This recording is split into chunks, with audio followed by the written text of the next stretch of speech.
शुरू करते हैं अल्लाह के बाबरकत नाम से जो बड़ा मेहरबान और नहायत रहम वाला है। तमाम तारीफ़ें मेरे अल्लाह रब्बुल इज़्ज़त के लिए हैं। अस्सलाम वालेकुम लिसनर्स, मैं हूं आप लोगों की होस्ट नौशीन और मैं अपने चैनल खौफनाक कहानियों में अपने सभी सुनने वालों को खुशामदीद कहती हूं। मैं उम्मीद करती हूं आप सब लोग खैरियत से होंगे, जहां होंगे खुश होंगे। लिसनर्स, जिन्नात, गैर मरी मखलूक़ात, इनका नाम सुनते ही इंसान के जहन और दिल में कहीं ना कहीं खौफ ठहर जाता है। और अगर यही मखलूक़ात, जिन्नात, गैर मरे मखलूक़ात किसी इंसान की ज़िंदगी में उसके सामने आए या उनसे रिलेटेड कोई हैपनिंग हो तो वो बन जाती हैं खौफनाक कहानियाँ। यही खौफनाक कहानियाँ मैं अपने चैनल पर आप लोगों के लिए लेकर आती हूँ। सिलसिला शुरू करते हैं आज की खौफनाक कहानियों का। बढ़ते हैं आज की पहली खौफनाक कहानी की तरफ। ये खौफनाक कहानी मेरे साथ शेयर कर रही हैं नबीरा खान। नबीरा कहती हैं कि आज आपके साथ अपनी ख़ुद की ज़िंदगी में पेश आने वाली एक ऐसी ड्रावनी कहानी शेयर करना चाहती हूँ जिसकी आई विटनेस मैं खुद हूँ। मैं आपसे ये बात यहाँ से शुरू करती हूँ कि कुछ माह पहले की बात है। हम लोगों ने एक बिल्डिंग में एक रेंट पर फ्लैट लिया। उस फ्लैट में हम लोग शिफ्ट हो गए। हम लोगों का जो फ्लैट था वो सेकंड फ्लोर पर था, उसके ऊपर एक थर्ड फ्लोर था और उसके ऊपर एक फोर्थ फ्लोर था जो मेन टेरेस था। जब हम लोग वहाँ पर शिफ्ट हुए तो मखसूस रात के 11 बजे मुझे ऊपर वाले फ्लैट से यानी ऊपर वाले फ्लोर से ऐसी आवाज़ आती थी जैसे कोई वॉशिंग मशीन को यूज़ करता है और उसको जस्ट एक राउंड देकर बंद कर देता है। अब ये रूटीन बन गई। मुझे बाकायदा महसूस होता था कि जैसे रोज़ डेली रात को कोई मशीन को यूज़ करता है। पहले मैंने अपना वहम समझ लिया, लेकिन अब मैं बाकायदगी के साथ टाइम भी नोट करती थी। मखसूस रात 11 बजे ये काम होता था। एक दफ़ा ऐसा हुआ, रात का टाइम था, मुझे नींद नहीं आ रही थी तो मैं बहुत ज़्यादा मुझे घबराहट सी महसूस हो रही थी। तो मैं अपने फ्लैट से बाहर निकल कर तो मैं आकर बालकनी में खड़ी हो गई और बाहर देखने लग गई। अभी मैं वहाँ पर खड़ी ही थी, तकरीबन 2 से 3 मिनट गुजरे होंगे तो मुझे इस तरह से आवाज़ें आने लग गई जिस तरह से क्लैपिंग हो रही है और क्लैपिंग के साथ बाकायदा कहके लगाकर कोई हंस भी रहा है। और वो जो हंसी की आवाज़ है वो लड़कियों की है। एक से ज़ायद लड़कियों की हंसी की आवाज़ भी आ रही थी। जब मैंने बाकायदा ये आवाज़ सुनी कि क्लैपिंग भी हो रही है और कुछ लड़कियां हंस भी रही हैं तो मुझे थोड़ा अजीब लगा और मैं थोड़ी सी घबरा गई और डर गई। मैं वापस आकर अपने फ्लैट में वापस आ गई और आकर अपने रूम में सो गई। सुबह जब मेरी आंख खुली तो हम लोग नाश्ता वगैरह करने के लिए जब नाश्ते के टेबल पर बैठे थे, वहाँ पर सभी लोग बैठे हुए थे। तो मेरे देवर ने मुझसे ये कहा कि क्या यहाँ पर किसी फ्लैट में कोई फंक्शन है या किसी की शादी हो रही है। मैंने अपने देवर से पूछा क्यों, आप ऐसा क्यों कह रहे हो, जिस पर उसका ये कहना था कि रात को मुझे क्लैपिंग की आवाज़ आ रही थी और ऐसी आवाज़ आ रही थी जिस तरह से बहुत सी लड़कियाँ कहके लगा कर हंस रही हैं। यही नहीं, आधी रात के टाइम ऐसी आवाज़ आ रही थी कि जैसे कोई सामान को घसीट रहा है, जैसे सामान को एक से दूसरी जगह शिफ्ट किया जा रहा है। लगता है ऊपर वाले फ्लोर पर कोई तकरीब होने वाली है। तभी मेरे ससुर बोले और ये कहने लगे कि तुम लोग कैसी बातें कर रहे हो। जब हम लोगों ने ये घर लिया था तो मैंने पूछा था जो ब्रोकर था तो उसका ये कहना था कि थर्ड फ्लोर तो खाली है, वहाँ पर कोई भी नहीं रहता, और जो फर्स्ट फ्लोर है वहाँ पर तो कोई घर है ही नहीं, वहाँ पर तो सिर्फ शॉप्स हैं जो एक दूसरे के सामने हैं। अब वहाँ से तो तालियों की और हंसी की आवाज़ आने से रही, हो सकता है तुम लोगों को कोई वहम हुआ हो। अब ये बात जब उन्होंने भी की तो मैं भी उस चीज़ को नोटिस करती थी कि मखसूस रात 11 बजे थर्ड फ्लोर के ऊपर से बाकायदा थर्ड फ्लोर के ऊपर से रात के टाइम मशीन चलने की आवाज़ भी आती है। मैंने 1 से 2 दफ़ा ये बात अपने हस्बैंड के साथ भी शेयर की। वो मुझे हमेशा से यही बात कहते थे कि इन बातों में ज़्यादा उलझने की ज़रूरत नहीं है और इतनी रात को बाहर बालकनी में जाकर मत खड़ी हुआ करें, ये बिल्कुल भी ठीक नहीं है। अब ये जो मशीन चलने की आवाज़ थी, ये बहुत ही ज़्यादा इरिटेट करने लगी मुझे। मेरी जो नेबर थी फ्लैट के साथ, जो जिनका साथ वाला फ्लैट था, मैंने इससे एक दफ़ा बात की और मैंने ये कहा कि फ़रवा, क्यों ना तुम और मैं रात को 11 बजे ऊपर जाकर देख कर आएंगे, आखिर थर्ड फ्लोर पर कौन होता है जो रात के टाइम मशीन चलने की आवाज़ आती है। और मेरे अलावा बाकी घर वालों ने भी तालियां बजने की और हंसने की आवाज़ें भी सुनी हैं, जिस पर फ़रवा ने यह कहा कि चलो ठीक है, तुम आ जाना, रात 11 बजे हम लोग ऊपर जाकर देख कर आएंगे। उसी रात की बात है, 11 बजे का टाइम हुआ तो मैंने घर में कोई बहाना कर दिया कि मैं अभी आ रही हूँ, मुझे कोई काम है फ़रवा से। जब मैं आई तो 11 बज चुके थे। मैंने फ़रवा से ये कहा कि चलो ऊपर चलते हैं। हम दोनों वहाँ से निकली और आराम से दबे पाँव के साथ हम लोग थर्ड फ्लोर की तरफ जाने लगी। जैसे ही हम लोग थर्ड फ्लोर पर आई तो वहाँ पर बिल्कुल सन्नाटा था। अजीबोगरीब तरह की वहशत हो रही थी। ऐसा लग रहा था कि वहाँ पर सालों से कोई आया ही नहीं। फिर वो मशीन चलने की आवाज़ आखिर कहाँ से आती थी।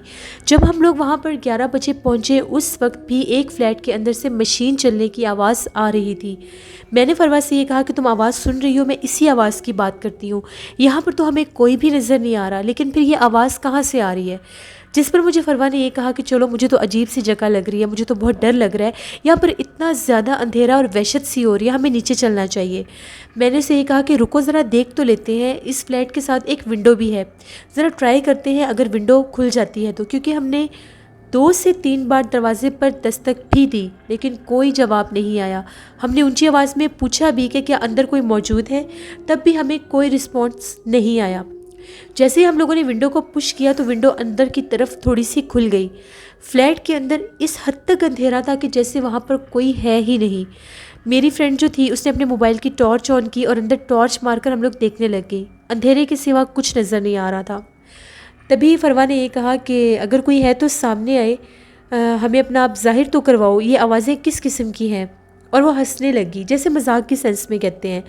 वहीं पर पास बाहर एक छोटा सा पत्थर पड़ा हुआ था। उसने वो पत्थर उठाया और उस पत्थर को ज़ोर से उस फ्लैट के अंदर मारा जहाँ से विंडो खुली हुई थी। वो जो पत्थर था, बाकायदा ऐसा महसूस हुआ कि वो पत्थर किसी को जाकर लगा है, क्योंकि वो ज़मीन के ऊपर नहीं गिरा था। मैंने फ़रवा से ये कहा कि चलो चलते हैं, पता नहीं यहाँ पर कोई है भी सही या नहीं। उसने भी यही कहा, हमें अब चलना चाहिए, इससे पहले हमें कोई देख ले तो फिर हमारे लिए कोई मसला भी बन सकता है। अभी हम लोग टर्न ही हुई थी कि हम लोग नीचे उतरती हैं और अपने फ्लोर पर वापस आती हैं, हमें अपनी बैक साइड से एक आवाज़ आई।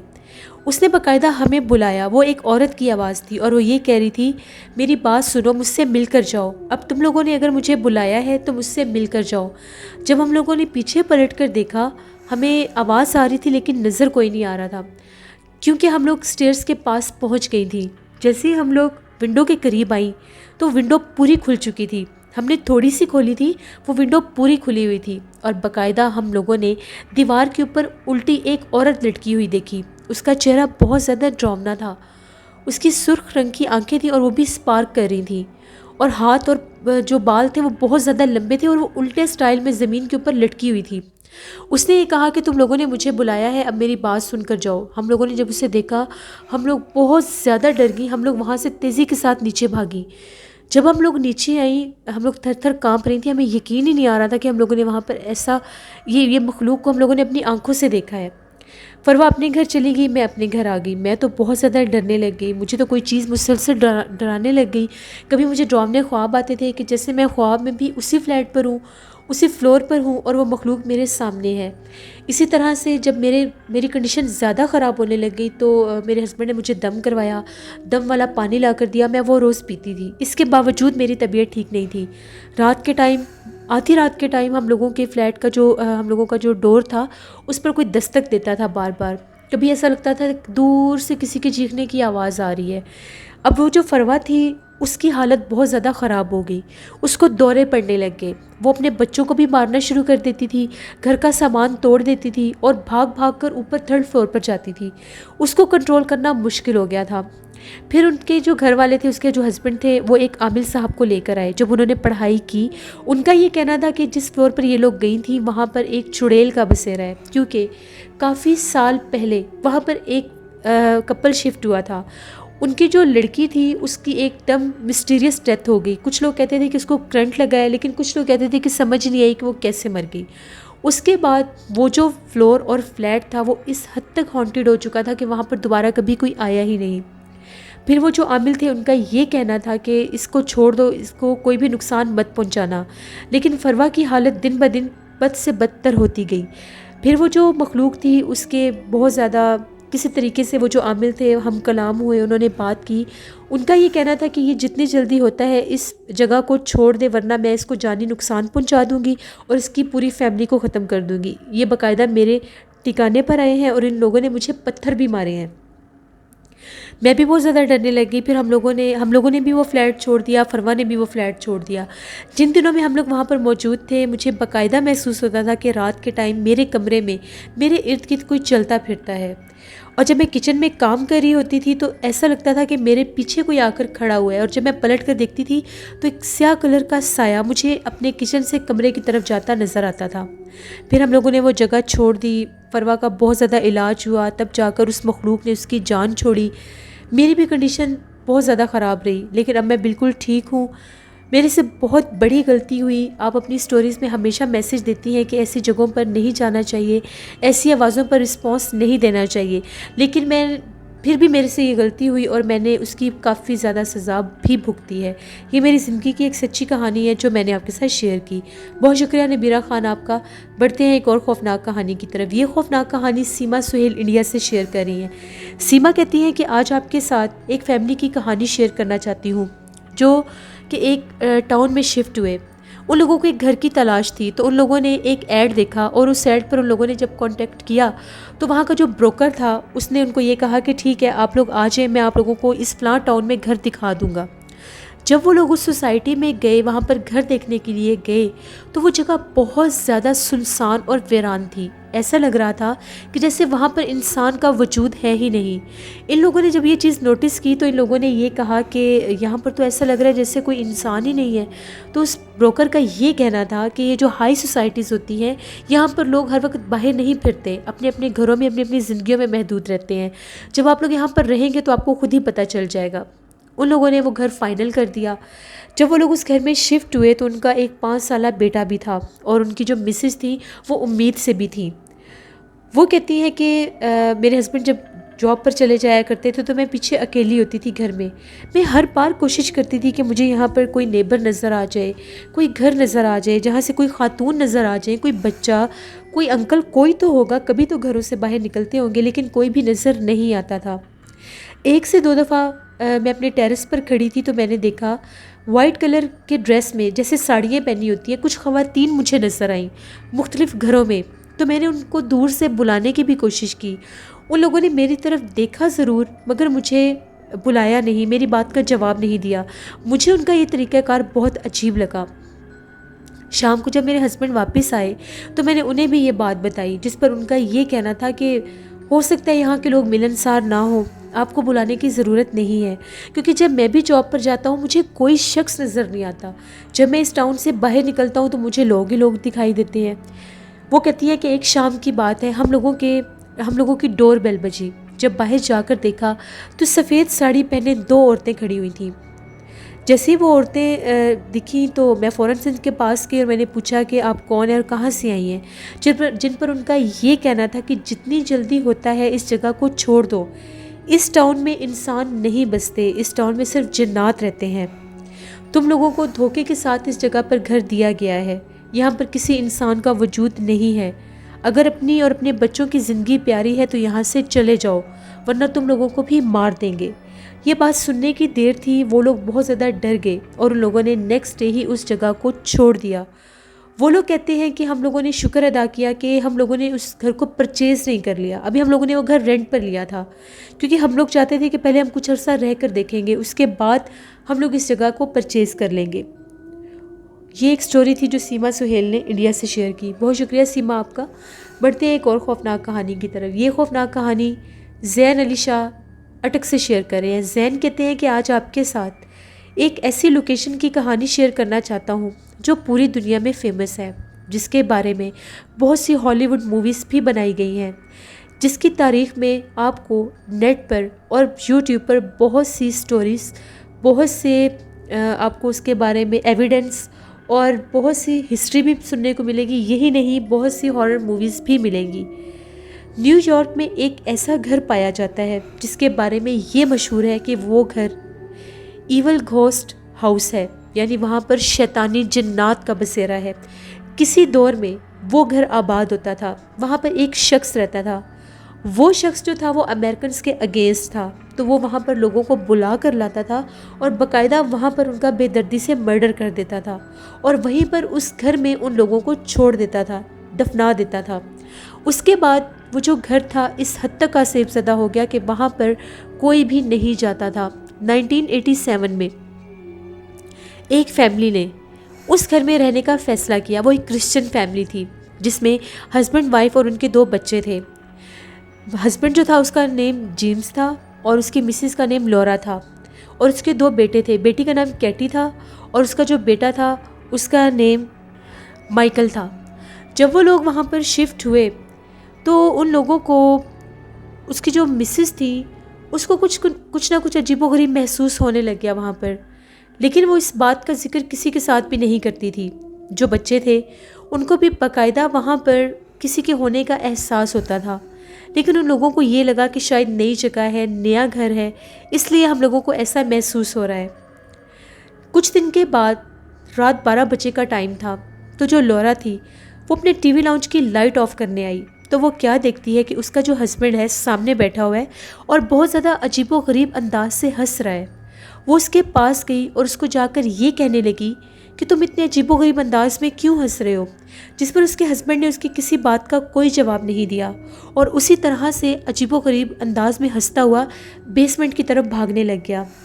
लॉरा जब उसके पीछे भागी कि मैं जाकर पता करती हूँ कि आखिर इसको क्या हुआ है और ये इस तरह से इतना अजीबोगरीब बिहेव क्यों कर रहा है, इतना एबनॉर्मल बिहेव क्यों कर रहा है।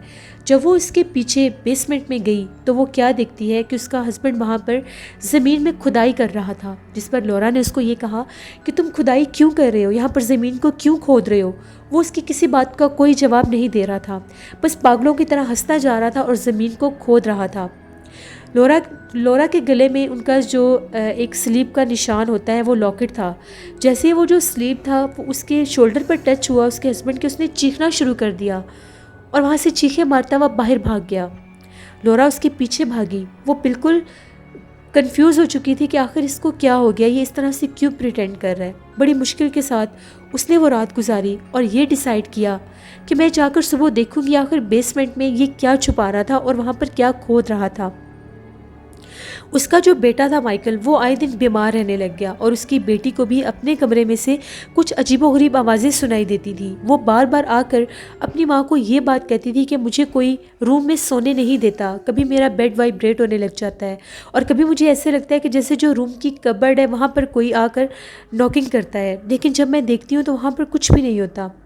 जिस पर उसकी मदर ने उसको ये कहा कि मैं इस प्रॉब्लम को सॉल्व करने की पूरी कोशिश करूंगी। बच्चों को उसने कमरे में छोड़ा और ख़ुद भागती हुई वो नीचे आ गई। जैसे वो नीचे आई बेसमेंट में तो उसने देखा वो जो गड्ढा उसका हस्बैंड खोद रहा था उसके ऊपर मिट्टी थी। उसने इसकी खुदाई शुरू कर दी। जैसे उसने इसकी खुदाई शुरू की उसके अंदर से एक रेड कलर का बॉक्स निकला। उस बॉक्स के ऊपर बाकायदा एक ताला लगा हुआ था। अब लॉरा जो थी वो उस पूरे बेसमेंट में उसकी चाबी ढूंढने लग गई। वो कहती है कि जैसे मैंने चाबी ढूंढना शुरू की, ऊपर के फ्लोर से जहाँ पर मेरे बच्चों के कमरे थे वहाँ से बहुत ज़्यादा शोर शुरू हो गया। उसकी जो बेटी थी उसने चीखना शुरू कर दिया। ऐसा लग रहा था कि ऊपर सामान को कोई तोड़ रहा है।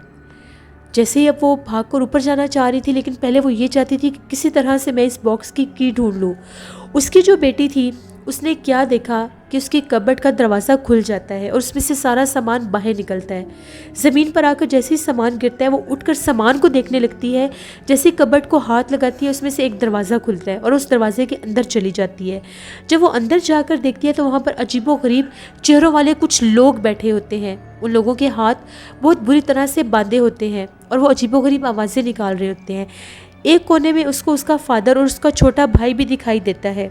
वो बहुत ज़्यादा कंफ्यूज होती है और भागती हुई अपने भाई माइकल के पास जाती है और उसको चेन से खोल देती है। जैसे ही उसको चेन से खोलकर वहाँ से भागने लगती है तो उसका फादर उसके पीछे भागता है कि इन दोनों को पकड़ सके, लेकिन वो जल्दी से उस कबर्ड में से बाहर निकलकर दरवाज़ा बंद कर देती है और भागती हुई नीचे आती है बेसमेंट में और आकर अपनी माँ को सारी बात बताती है।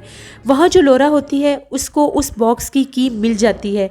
जैसे ही वो बॉक्स को खोलती है उसके अंदर एक रिवॉल्वर होता है और उसके पास बहुत सी बुलेट्स रखी होती हैं और उसके साथ एक शख्स की तस्वीर होती है जिसकी बैक साइड पर ये लिखा होता है कि इस शख्स ने बहुत से लोगों को इस गन के साथ यहाँ पर मर्डर किया है। अभी वो लोग ये देख ही रहे होते हैं, एकदम से उसका जो शोहर होता है, जो उसका हस्बैंड होता है जेम्स, वो दरवाज़ा खोल कर अंदर आता है और उन लोगों पर अटैक करता है, उनको मारने की कोशिश करता है। लोरा उसी गन के साथ अपने हस्बैंड को शूट कर देती है। थोड़ी ही देर के बाद वहाँ पर पुलिस आती है और पुलिस जब जेम्स की डेड बॉडी को देखती है तो लोरा को फ़ौरन से अरेस्ट कर लिया जाता है।